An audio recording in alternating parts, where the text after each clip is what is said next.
Well, there was a lot of factors that made him iconic and his death iconic. And let me just name some of them. It happened roughly a week after a video was released where Ukrainian immigrant Arenia Zarutska was brutally murdered on a car to the indifference of everybody around by a career 14-time felon who had been let out. And that was a DEI train wreck, whether it was the mayor's insensitive remarks or the DEI judge who did not have, had not passed the bar. I could go on. So people were kind of seeing that and all the attacks on the ICE. And there was another murder in Auburn University near there. There was one in Queens where innocent people had been brutally killed, allegedly by career criminals that had been let out. And then he was on a campus and he was not giving a fiery lecture. He was trying to engage with people. And he was talking to a trans person the moment a pro-trans shooter who was engaged in a relationship with a trans person shot him and murdered him. I said on UU at that day, said, mark my words, by tonight, people are going to, and tomorrow are going to be ghoulish. And they were. And then he was trying to engage people. So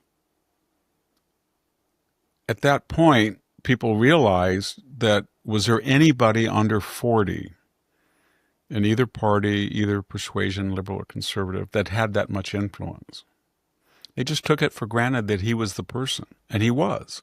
He probably won Donald Trump the election by increasing the 19 to 40-year-old vote from 2020 by 6 points.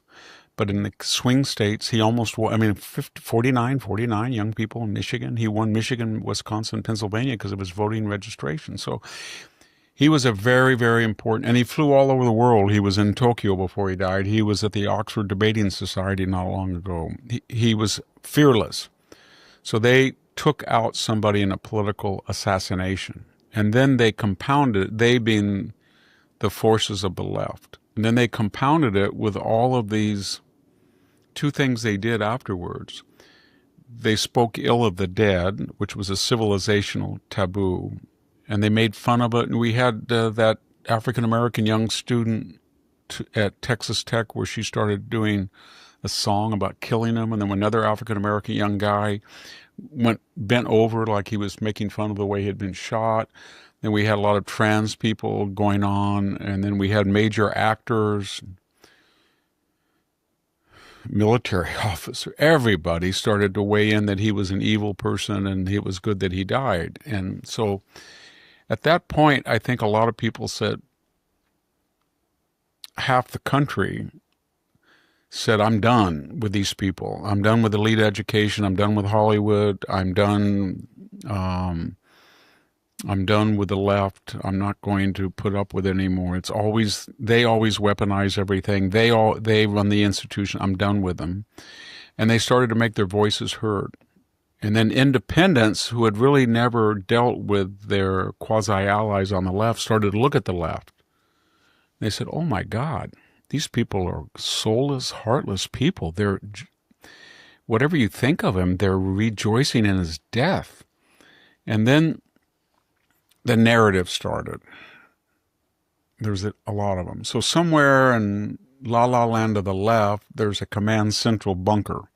And somebody does the day's talking points, right? The narrative. And the politically correct version. And then they issue it out to everybody. DNC, ABC, CBS, NPR, PBS, MSNBC, CNN, Washington Post, New York Times. They all get it. NPR. So the first narrative. Well, we don't know who did it. There's no evidence that anybody did it. Well, there was a lot of evidence. The DA had already started to enunciate and outline all of the gist of the text messages. They were quoting the parent. One of the parents said he'd made a sharp move to the left. They had this thing where he was quoted saying he hated Charlie Kirk. Well, that collapsed as the evidence came out. He said, I'm planning to do this. And Friday, September 10th was mentioned in his chat group coming up. that they were going to get somebody. So that collapsed. And then it was, well, he's crazy. He's just deranged. What Victor just laid out is critical. The moment Charlie Kirk's death collided with a series of failures in our justice system, the excuses began. At first, the media and the elites tried to dismiss it all as just another random act, another so-called deranged individual. But the truth couldn't be contained.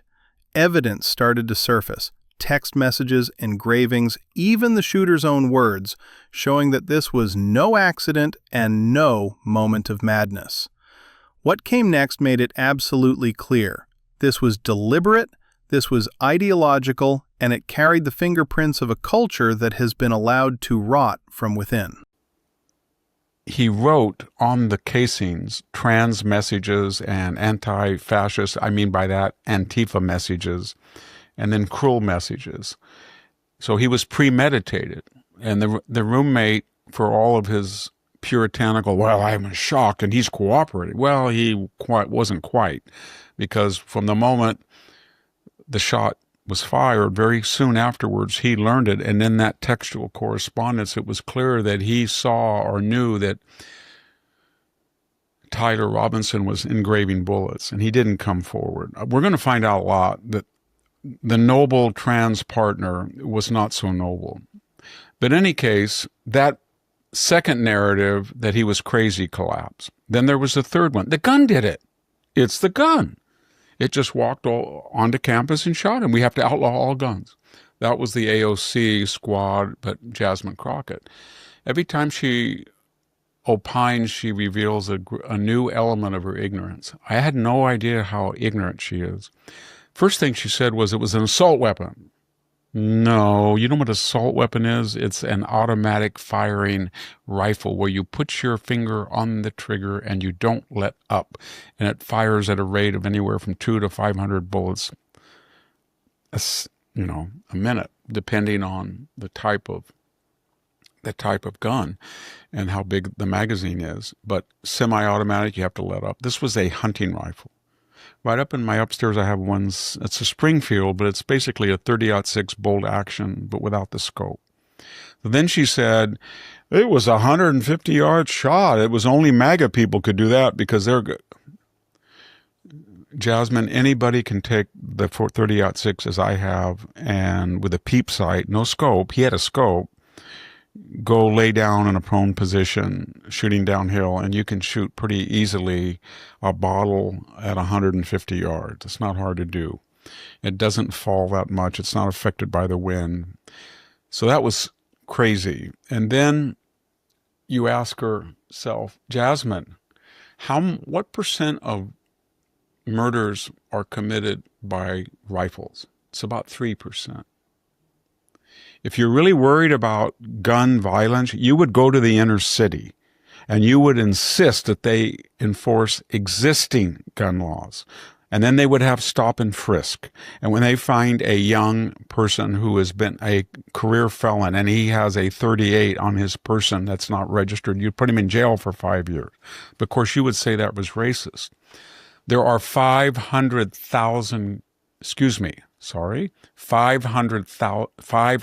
million guns in the United States. 500 million.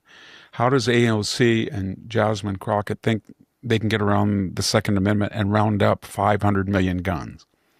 But remember, 3%. So the gun thing died. So then the left said, well, he's not crazy, and we can't say there was no motive. And then we have the next thing is the gun didn't do it. I mean, it's a hunting rifle. How can you ban a hunting rifle? So then they said, I know what it was. MAGA did it. MAGA did it. We heard about 4 versions of this. It's a white supremacist gang hit. Remember that? Somebody said that. Oh, it's a MAGA inner war. And then, is it Jimmy Fallon? No. Jimmy Kimmel. Sorry, Jimmy Fallon. Take that back. Jimmy Kimmel said, I thought his Pinocchio nose was going to go out of the TVs. He just said, wow, this was a MAGA, and these MAGA people are trying to hide it. And so then you thought, I thought to myself, how long is that little narrative going to last? Narrative number 4. And it lasted about 5 hours, because then the mother said, we were worried about him. He was going to the left. And they said he'd come to a dinner. And he hated Charlie Kirk. And he hated his politics.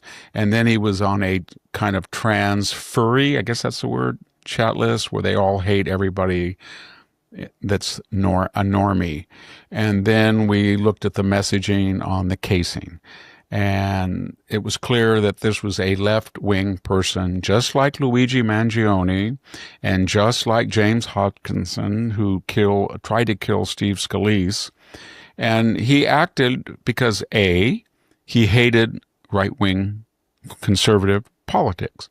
B, Charlie Kirk is very successful, and he made a big difference, and people listened to him, and he was growing he was probably the most powerful man under 40 in the United States. And yet, instead of facing that reality, the narrative machine doubled down. They couldn't allow the facts to stand on their own, so they reached for the same old playbook. Deflect, redirect, blame anyone but the guilty. Suddenly, it wasn't the shooter who bore responsibility. It was somehow Trump. It was conservatives. It was the very people Charlie Kirk fought to defend. And this wasn't just some fringe opinion. Figures like Barack Obama and Joe Biden themselves weighed in, seeding the idea that words and ideas, not violent actors, were to blame. It was a calculated move, and it showed just how desperate the establishment has become to twist tragedy into political ammunition. Barack Obama flew out from Colorado, Martha's Vineyard, Hollywood in his jet, and he said, well, I have to pour all the violence, all violence, But Trump did it. It's his rhetoric. Barack, you weaponized the FBI and CIA. You tried to destroy Donald Trump in a political election of 2016 to get Hillary elected. Then when that failed, you tried to destroy his transition by weaponizing James Comey, Brennan, Clapper to fraudulently produce a false CIA estimate that he was a Russian asset. And then you tried to destroy the first years of his presidency. And you almost did. But I remember you, Barack. I remember you.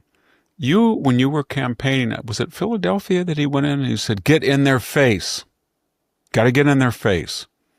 And then he said, he quoted David Mamet and stole his line from the Untouchables.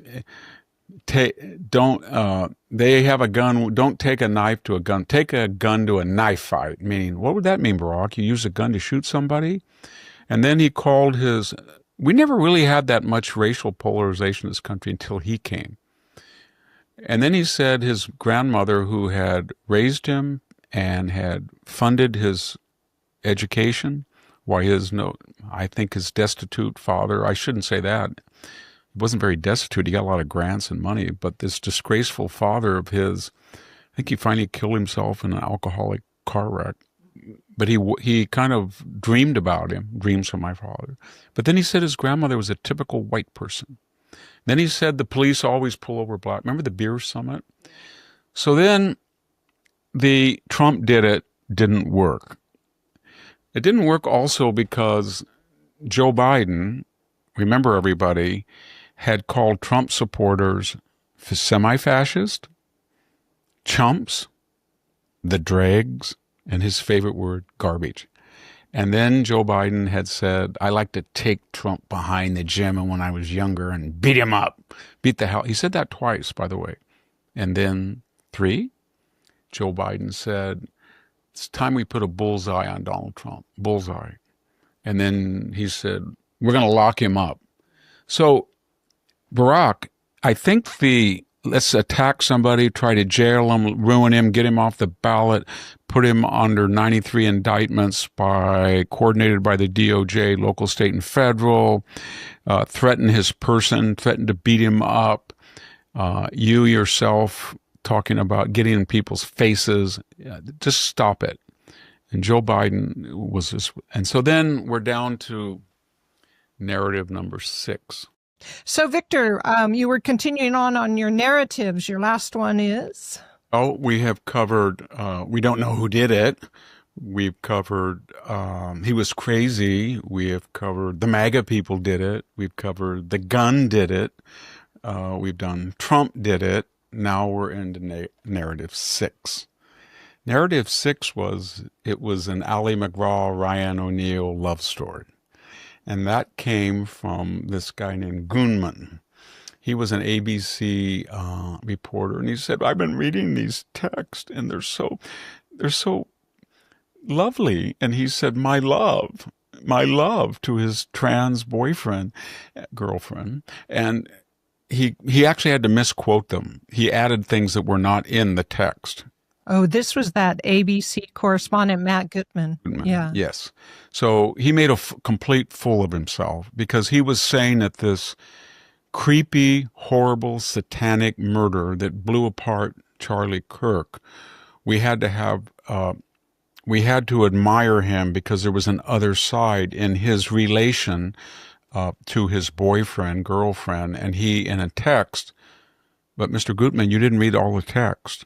He was telling them, I left my rifle out there. I engraved this. It was full of hatred and planning to kill somebody.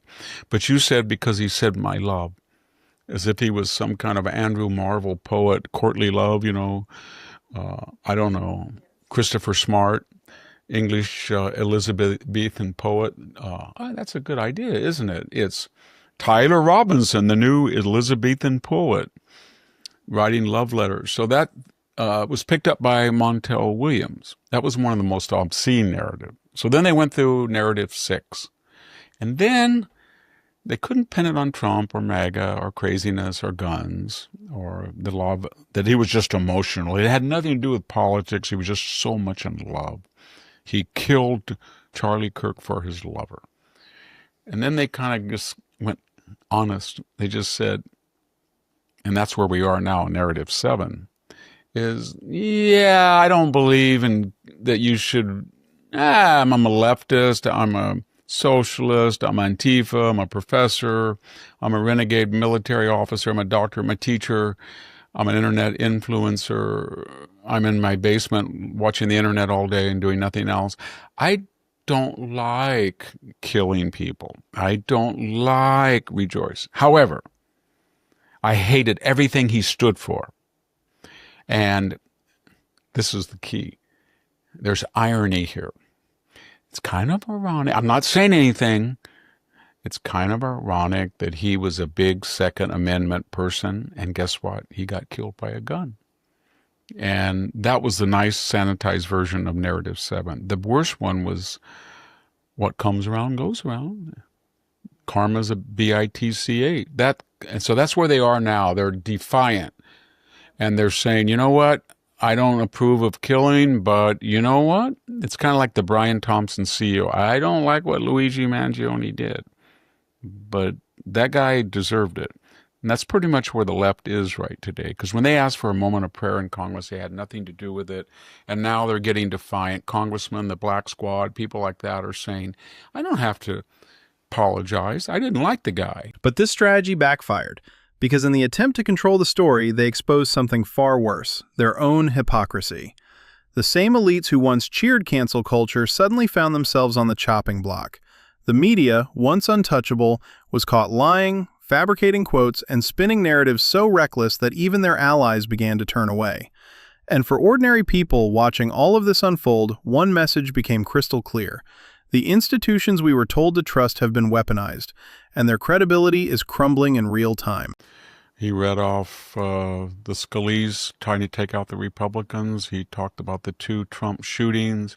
He mentioned the ones that they tried to claim, like Josh Shapiro's attack, where the guy was a radical Palestinian supporter.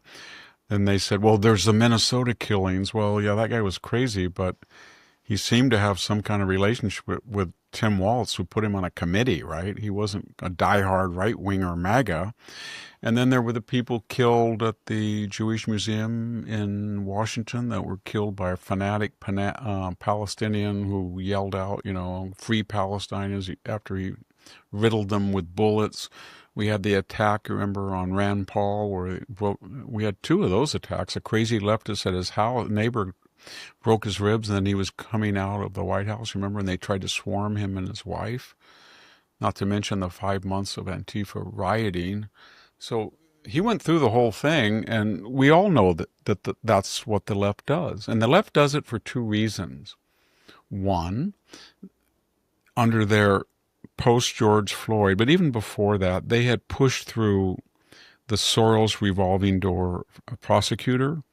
They had said that incarceration was racist. They had decriminalized theft to $950 and below was free, basically. Defund the police, DEI mandates. And so they really do believe that there are no consequences. So if you shoot somebody, you're a young, impressionable kid, and you look around and you look at Luigi Mangione, they just dropped a terrorist charge against him. I mean, he'll probably be convicted, but I'm not even sure of that, given a jury. And then they look at Carlos Brown, who killed Arena, and 14 times he had been convicted of a felon. And they look at George Floyd. George Floyd had committed 8 crimes and was out. So what they're saying is that I might not be swiftly punished or severely punished under our current prosecutorial system. And then they're thinking, I'll be in the pantheon of heroes. That's what Luigi Mangione is. Look at him right now. They have an opera after him.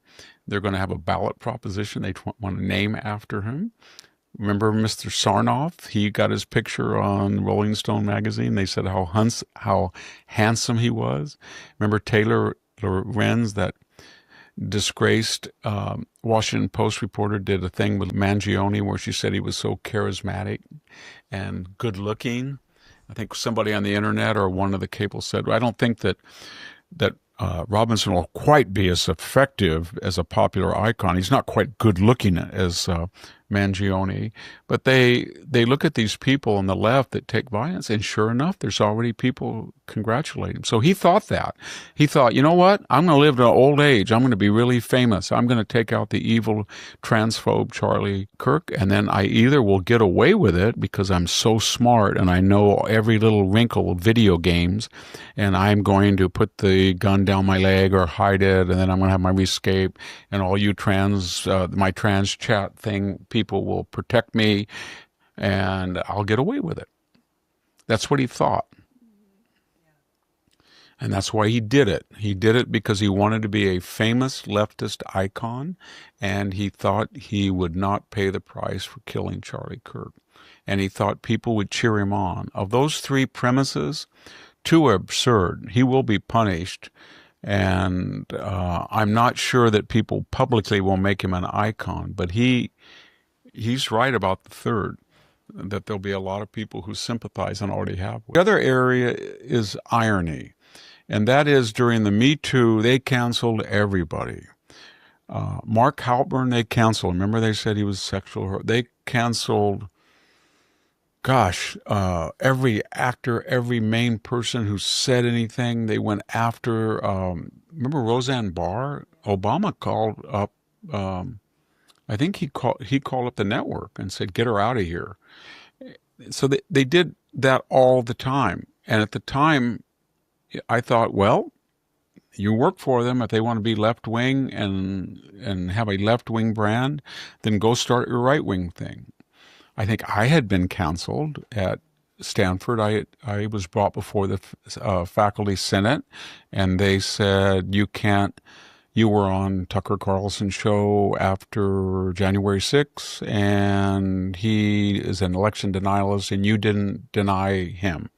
And I said, I went through the transcripts. I think I went through 40 days of appearances to see if there was one shred on Tucker, Laura, Lou Dobbs, anybody where I said that the machines, and I didn't. But when I came back, I thought, well, there is no free speech at Stanford, but I work for them, right? So if they don't want me and they want to make and say that I was an insurrectionist and they can prove it, they can't just make it up, which they did. And they tried to fire Scott Atlas, and they censored him. They still haven't listed that censorship. And I guess Scott's sin was he said, I don't think there's any scientific support for the 6-foot social distancing, and I don't think that masks are really of much use except in an intimate closed enclosure. And I'm not sure that the vaccines, which I urge everybody to get, will prevent you eventually from being infected or infectious as any better than natural immunity. That's what he said. And Fauci said, when asked about that, there was no support for social distance. We just made it up. And I said we should wear one mask, no mask. He first said no mask, then one mask, then two masks. So they went after Neil Ferguson, the historian, too. So I understand that if you work for somebody, but they have to prove what their own standard is. They just can't say, you can't be an election denialist at Stanford. We don't want to hire election denialists. But then you have to say, well, you were an election denialist, but they don't. They just throw it out there. And then, of course, they allow you to do all sorts of other stuff, like scream and yell at a federal Judge Duncan and say you hope his daughter is raped if you're a trans law student, and disrupt it. And none of those students were suspended. None. So they have a speech code that says, from time to time, we're going to accuse you without any evidence of being a election denialist. And if we can't find any evidence, we're just going to make it hard on you. But if you want to go call a federal judge names and disrupt him and physically bar him from coming to campus, it's okay. That's pretty much. Or you want to go tear down posters that Jewish kids put up commemorating the October 7th murder, that's okay. You want to go out and camp out in the free speech area for more than 24 hours, like 4 months? That's okay. So academia is a special case. But I think the network, two things happening with the networks, Disney. Remember the young actress that was in that Mandalorian, that Star Trek, they fired her. She's back. I think all of these networks are saying, we're not Cronkite, we're not John, we have no audience. And Fox on some nights that you have to pay for can get up to 80% of our audience. So they're kind of recalibrating, and they're thinking, why did we do this? Just appeal to this shrinking little audience. And then I can see MSNBC, that's a plaything of Microsoft and NBC. They're just basically saying, get every nut we can get and put them on there. And then they've got a loyal, crazy thing, and they really aggravate the right and they influence people, but nobody watches it. But I think what's happened now is what the left calls the oligarchic class. They met with the Biden people. Remember Mark Zuckerberg said in that testimony in Congress, but also to Joe Rogan, he said those people called us up and they screamed and yelled at us to suppress the laptop story. And then they got them all together about artificial intelligence, and they were thinking about you, not you. Then they were the dumping ground. They thought, you're going to take this press secretary when she retires. This is the home pad. James Baker from the FBI, he gets to go here to be Twitter. So they were using these people. And then finally people like David Sachs and Mark Andreessen, I guess to a lesser extent, Bezos, surely Elon Musk, Mark Zuckerberg, they kind of said, wow, these people are real socialists and they're going to kill us. And they're sending these people that we don't trust into our own companies. And they're causing terrible problems. They're insubordinate. They go to HR. And as much as we don't like Donald Trump, he's going to defend us. He's a nationalist, a populist, nationalist, capitalist. So he's going to defend us from the European Union that wants to expropriate our companies or censor what our products, or the Chinese who steal from us. So let's throw our ring in with Trump, even though we don't like him. When we tried to destroy him, in the case of Mark Zuckerberg, he gave $419 million in 2020 to destroy Trump's campaign. But now, and that is filtering down. So Meta, Facebook is not censored like it was. And then the Washington Post is in this, I don't know what you would call it, metamorphosis. Jimmy, it's really weird about Colbert and Jimmy Kimmel. You look at their faces and they're like, I am a leftist icon. People love me when I go to the airport. I am famous.